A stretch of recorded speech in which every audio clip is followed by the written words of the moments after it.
He walked into a bar and was never seen again. No exit, no body, no answers. Some say he escaped to start a new life. Others believe something far more sinister happened inside. This is the haunting disappearance of Brian Shaffer, man who vanished into thin air in front of dozens of cameras. Brian Shaffer was a bright 27-year-old medical student at Ohio State University. He was charming, smart, and on the cusp of a promising future, but he was also quietly dealing with immense heartbreak. Just a few weeks earlier, his mother had tragically passed away from cancer, a loss that shook him to his core. To cope with the grief and celebrate the start of spring break, he planned a night out. It was April 1st, 2006, April Fool's Day, when he and his friend, William Clint Florence, decided to bar hop across the city of Columbus, Ohio. Their night began like any other, a tour of local bars filled with laughter and drinks. Their final destination was the Ugly Tuna Saloona, a popular spot located on the second floor of a building in the South Campus Gateway complex. The only way in or out was a single escalator leading to the main entrance, an area monitored by a security camera. They arrived just before 10 p.m., meeting up with another friend, Meredith Reed. The night was a blur of celebration and conversation, a brief escape from the weight of recent events. But no one could have known that this seemingly ordinary night would spiral into one of America's most perplexing and enduring mysteries. Throughout the night, Brian was seen on camera moving through the crowded bar, talking with friends, and sharing drinks. He appeared to be in good spirits, enjoying the break from his demanding studies.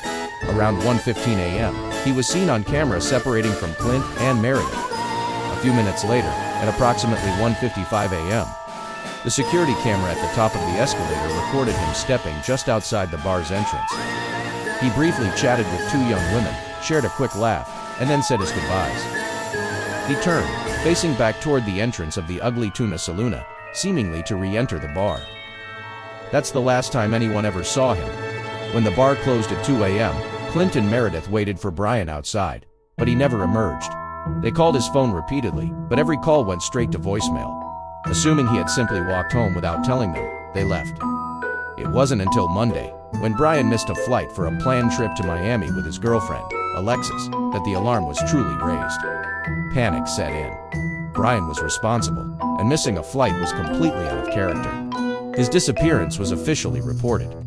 Police launched an exhaustive investigation, focusing on the security camera footage. They reviewed every second, every angle. The camera clearly showed Brian walking toward the bar's entrance at 1:55 a.m., but there was no footage of him ever leaving. The building had other emergency exits, but they were not for public use and were located in areas under construction, making a discreet escape highly unlikely. Investigators searched the building from top to bottom, including the construction zones, but found no trace of him. No blood, no signs of a struggle, no blind spots in the camera's view large enough for a person to slip through unnoticed. It was as if he had walked into a void. The mystery deepened when investigators examined his phone records. 4 months after he vanished, Brian's phone would periodically power on and ping a cell tower in Hilliard, about 14 miles from the bar. Each night for 3 consecutive nights in September, his girlfriend's phone would ring at the same time from his number. She would answer, only to hear static or nothing at all. Was it a glitch? A cruel prank? Or was it Brian, desperately trying to make contact? Theory 1. He staged his own disappearance. Overwhelmed by his mother's death and the pressure of medical school, some believe Brian used the chaos of the bar to slip away and start a new life. He had mentioned wanting to escape to a tropical paradise. But would he leave his loving father, brother, and girlfriend without a word? And how did he get out of the bar unseen? Theory 2. He met with foul play inside the bar. Did an argument turn deadly? Perhaps someone inside the bar was involved and used the construction area or a service exit to conceal what happened. His friend Clint, the last person to see him, refused to take a lie detector test, raising suspicions. Though police have never named him a suspect, without a body or any physical evidence, this theory remains pure speculation. Years have passed, and the Ugly Tuna Saloona has since closed. The cameras that captured Brian Shaffer's last known moments are long gone.